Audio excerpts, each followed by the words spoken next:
একটা মেয়ের শখ, স্বপ্ন সবকিছুই থেমে গিয়েছিল একদিন। শুধু একটা কারণেই, তার মায়ের কষ্ট।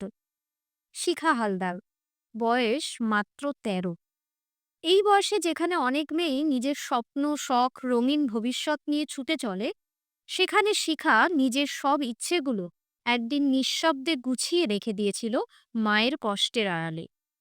ছোটবেলা থেকেই শিখার দিন শুরু হতো একটা পরিচিত দৃশ্য দিয়ে। ভোরের আলো ফুটতেই মা কাজের ঝোলা কাঁধে নিয়ে বেরিয়ে পড়েন। নার্সারির মাঠে, গাছের ছায়ায়, কাদামাটির জলে মা সারাদিন খেটে চলেন। সূর্য ডুবে যাওয়ার পর মা যখন বাড়িতে ফিরতেন, তখন তার হাতের তালু, চেহারা, চোখ সবই ক্লান্তির ভারে নুয়ে যেত। এই দৃশ্যগুলোই শিখার বুকের ভেতর একটা কষ্ট জমিয়ে রেখেছিল। মা আর কতদিন এমন করবে? সেদিন থেকেই শিখা ঠিক করেছিল, মায়ের কষ্ট একদিন সে নিজের হাতে কমাবে।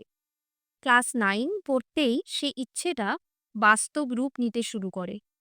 একদিন নিজের ছোট্ট ঘরে বসে শিখা মাকে বলে, মা, আমি ঝুড়ি ভাজা শিখেছি, আমি কাজ শুরু করব, তুমি আর এত খাটবে না। মা বিস্ময়ে তাকিয়েছিলেন। বাড়ির বড় মেয়ে, এত ছোট বয়সেই এমন দায়িত্ব!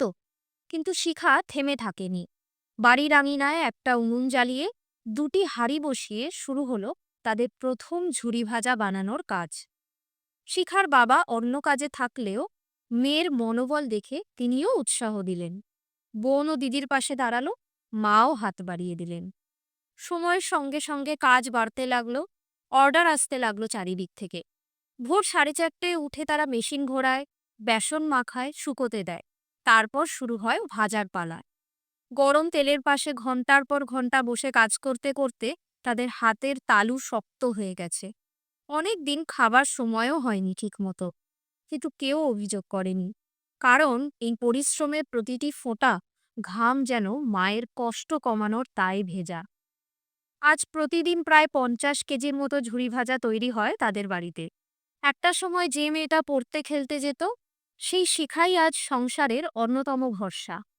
যদিও শিখার স্বপ্ন ছিল পুলিশ হওয়া, কিন্তু ব্যবসার দায়িত্ব নিতে গিয়ে সেই স্বপ্ন আর পূর্ণ হয়নি। তবে তার কোনো আক্ষেপ নেই, কারণ সে জানে পরিবারকে তুলে ধরার স্বপ্ন আরও বড়। শিখা এখন স্নাতক, ছোট বোন কলেজের ২য় বর্ষে। তাদের স্বপ্ন এই ব্যবসাটাকে আরও বড় করা, নিজেদের বাড়িটাকে সুন্দর করে গড়া, এবং সবচেয়ে বড়, মা যেন আর কখনো কষ্ট না পান। যখন সমাজে অনেকেই বলে মেয়েরা সংসারের হাল ধরতে পারে না, বা সন্তানরা বাবা মাকে ভুলে যায়, সেই সময় শিখার মতো মেয়েরা নিজেদের কাজ দিয়ে দেখিয়ে দিয়েছে দায়িত্ব শুধু ছেলেদের নয়, মেয়ে হলেও সে সমানভাবে পরিবারকে সামলাতে পারে। আর সবচেয়ে বেশি পারে হৃদয়ের জোর দিয়ে। আজ শিখা আর তার বোনের গল্প শুধু একটা পরিবারের গল্প নয়, এটা সেই সত্যের গল্প যে এখনো পৃথিবীতে এমন সন্তানও আছে যারা নিজের স্বপ্ন, নিজের সময়, নিজের সুখ সবকিছু ত্যাগ করতে পারে শুধু মা বাবার হাসির জন্য। এটাই তাদের পরিচয়, এটাই তাদের শক্তি, আর এইটাই তাদের অসাধারণ জীবন যুদ্ধের গল্প।